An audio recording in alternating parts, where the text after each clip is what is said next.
Hello viewers, আসসালামু আলাইকুম। আজকে আপনাদের সাথে শেয়ার করব দারুণ মজার রেসিপি। আর এই রেসিপিটা হচ্ছে সম্পূর্ণই আমার নিজস্ব রেসিপি। খেতে কিন্তু দারুণ লাগে। আমার রেসিপিটা আপনাদের কেমন লাগলো অবশ্যই কিন্তু কমেন্ট বক্সে জানাবেন। এই রেসিপিটা কিন্তু সম্পূর্ণ আমার নিজের করা রেসিপি। আশা করি আপনাদের কাছে ভালো লাগবে। ইউনিক একটা রেসিপি। আগে কখনো শুনেছেন কিনা আমি জানি না। আমার আজকের রেসিপি হচ্ছে বিফ রোস্ট। তো এখানে আমি বিফ রোস্ট করার জন্য গরুর মাংসের পিসগুলো এরকম বড় বড় করে নিয়েছি। হালকা একটু তেল তেল আছে, এতে সমস্যা নাই, আমি রোস্ট করব। আর বিফ রোস্ট কীভাবে করব চলুন আমরা দেখে নিই। প্রথমে আমরা এই মাংসের মধ্যে পরিমাণ মতো লবণ দিয়ে দিলাম। এরপর আমি দিব লেবুর রস। লেবুর রসটা কিন্তু দিতে একদমই ভুলবেন না। এরপর আমি দিচ্ছি হলুদ গুঁড়া। এরপর দিব আমি লাল মরিচের গুঁড়া।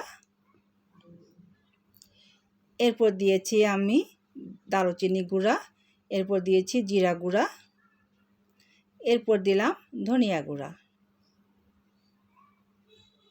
এরপর আমি দিচ্ছি আদা বাটা। এরপর দিব রসুন বাটা। এরপর দিব আমি এখানে কাঁচামরিচ পেস্ট। আর লেবু রসটা দিলে কিন্তু মাংসটা জুসি জুসি হবে। আর এরপর আমি দিচ্ছি সয়া সস। লেবুর রস না দিলে কিন্তু আপনার মাংস যখন আপনি খাবেন তখন কিন্তু এটা শুকনা শুকনা লাগবে। সেই জন্য লেবুর রসটা আমাদেরকে অবশ্যই দিতে হবে। তো সবগুলো উপকরণ দেওয়ার পর আমরা হাত দিয়ে খুব ভালোভাবে ম্যারিনেট করে নেব। এখানে কেউ কিন্তু স্টাইল করে চামচ দিয়ে ম্যারিনেট করতে যাবেন না, হাত দিয়ে খুব ভালোভাবে ম্যারিনেট করবেন। এবং ম্যারিনেট করার পর যত বেশি সময় রাখা যাবে ততই এর টেস্ট বাড়বে। সবগুলো মশলা মাংসের মধ্যে ভালো মতো মিশে যাবে। তা আমি এখানে 4 থেকে 5 ঘন্টা মাংসটা ম্যারিনেট করে রেখে দিয়েছিলাম। এরপর আমি চুলায় একটি প্যান বসিয়েছি। প্যানে আমি পরিমাণ মতো তেল দিলাম। যেহেতু আমি বিফ রোস্ট করব, তো রোস্ট করার আগে মাংস পিসগুলো অবশ্যই আমাদেরকে ভেজে নিতে হবে। এক এক করে আমি মাংসের পিসগুলো দিয়ে দিলাম। মাংসের পিসগুলো এরকম বড় বড় করে নেবেন। সবগুলো পিস আমাদের এইভাবে দেওয়া হয়ে গেছে। আমি ঢেকে দিয়েছিলাম। এখন কিন্তু দেখা যাচ্ছে যে কিছুটা পানি উঠেছে। হ্যাঁ, পানি উঠবে, তাতে কোনো সমস্যা নেই, পানিটা পরবর্তীতে শুকিয়ে যাবে। তো আমি এভাবে একটা একটা করে মাংসের পিসগুলো উল্টে দিচ্ছি। লেবু রস দেওয়ার কারণে কিন্তু এটা সিদ্ধ হতে খুব বেশি সময় লাগবে না। আর এই কারণে কিন্তু আমাদেরকে লেবুর রস এখানে দিতে হবে। এবং যদি পারেন কিছু টক দই দিয়ে দিবেন। আমার হাতের কাছে টক দই ছিল না, তাতে সমস্যা নেই, আমি দেইনি, কিন্তু চেষ্টা করবেন টক দই দিতে। আমি উল্টে দিয়ে আবারও ঢেকে দিলাম। আর এখানে কিন্তু আমাদের চুলার আঁচটা একদম ডিম করে নিতে হবে, তা না হলে পুড়ে যাবে, ভেতরটা কিন্তু সিদ্ধ হবে না। সেই জন্য লক্ষ্য রাখবেন চুলার আঁচ অবশ্যই ডিম করে নিতে হবে। চুলার আঁচ ডিম করে অনেকটা সময় নিয়ে কিন্তু আমাদের মাংসটা ফ্রাই করে নিতে হবে। আমাদের বিফগুলো ফ্রাই করা হয়ে গেছে। এখন আমরা এক এক করে তুলে নিচ্ছি। আমি কিন্তু বেশ কিছুটা সময় নিয়ে এগুলো ফ্রাই করেছি, আপনারাও চেষ্টা করবেন। আগেই বলেছি এটা কিন্তু একান্তই আমার নিজস্ব রেসিপি। এরপরে আমরা যে কাজটা করব, চুলায় আমি আবারও আরেকটি প্যান বসিয়েছি। প্যানে আমি পেঁয়াজ কুচি দিয়েছি। পেঁয়াজগুলো আমি ঠিক এইভাবে কেটে নিয়েছি। আপনারা পেঁয়াজগুলো এইভাবেই কেটে নেবেন, এরকম রিংয়ের মতো করে পেঁয়াজগুলো কেটে নেবেন। তারপর আমরা পেঁয়াজের মধ্যে লবণ দিয়ে দিলাম। লবণ দিয়ে আমরা পেঁয়াজটা ভালো মতো ভেজে নিব। খুব বেশি লাল করে ভাজার প্রয়োজন নাই, আমরা হালকা লাল করে ভেজে নিব। আর এখানে আমরা দিচ্ছি কাঁচামরিচ কুচি। কাঁচামরিচ দেওয়ার পর আমরা আবারও নেড়ে চেড়ে ভেজে নিচ্ছি। খেতে কিন্তু অসাধারণ টেস্ট হয়েছে। আপনারা যদি আমার ফুল ভিডিওটা দেখেন তাহলে বুঝতে পারবেন অসাধারণ একটা টেস্ট।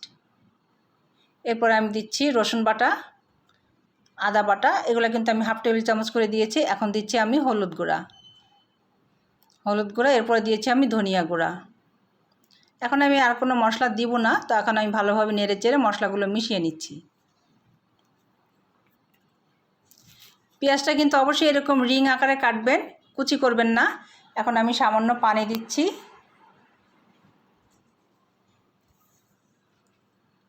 পানি দেওয়ার পর আমরা এখন ভালোভাবে এই মশলাটা কষিয়ে নিব। যখন কষানো হয়ে যাবে তখন কিন্তু উপরে তেল উঠে আসবে। এখন আমি দিচ্ছি সামান্য দারুচিনি গুঁড়া। অন্য কোনো গরম মশলা এখন আর দিব না, শুধু দারচিনি গুঁড়াটা দিলাম। আমাদের মশলাটা কিন্তু কষানো হয়ে গেছে। পরবর্তী স্টেপে আমরা যা করব সেটা হচ্ছে আমাদের ভেজে রাখা মাংসগুলো এই মশলার মধ্যে দিয়ে দিলাম। দিয়ে এখন আমরা খুব ভালোভাবে নেড়ে চেড়ে তারপর আমরা নামিয়ে নিব। কিছুটা সময় কিন্তু এই মশলাই দিয়ে আমরা রেখে দিব চুলার আঁচে ডিম করে। ভালো মতো নেড়ে চেড়ে মিশিয়ে নিব। তারপর আমরা চুলার আঁচটা ডিম করে কিছুটা সময় বসিয়ে রাখব। কালারটা কিন্তু দেখতে অসাধারণ হয়েছে, যেমন কালার হয়েছে তেমনই কিন্তু খেতেও অসাধারণ। তো কেমন লাগলো আমার এই বিফ রেসিপি আপনাদের কাছে? আশা করি অবশ্যই ভালো লেগেছে। যেমন সুন্দর কালার এসেছে তেমনই কিন্তু খেতে অসাধারণ টেস্ট হয়েছে। আপনারা কিন্তু অবশ্যই এই রেসিপিটা বাসায় ট্রাই করবেন। মেহমান আসলে কিন্তু আপনারা এরকম একটা ভিন্ন স্বাদের রেসিপি মেহমানের সামনে অবশ্যই পরিবেশন করতে পারেন। এটা কিন্তু আপনি চাইলে পরোটার সাথেও খেতে পারেন। এখানে আমি পরোটা বানিয়ে নিয়েছি, সালাদ নিয়েছি। আর আগেই বলেছি এখানে কিন্তু লেবু রসটা দিতে একদমই ভুলবেন না। লেবু রস না দিলে কিন্তু মাংসটা ড্রাই থাকবে, আর মাংস যদি ড্রাই থাকে তাহলে কিন্তু খেতে একদমই ভালো লাগে না। তো আশা করি আমার রেসিপিটা ভালো লেগেছে। ভালো লেগে থাকলে অবশ্যই লাইক, কমেন্ট অ্যান্ড শেয়ার করে দিবেন। আমার ইউটিউব চ্যানেলটি সাবস্ক্রাইব করে দিবেন। আমাদের পেজটি ফলো দিয়ে সঙ্গেই থাকবেন। দেখা হবে আগামীতে নতুন কোনো রেসিপি নিয়ে।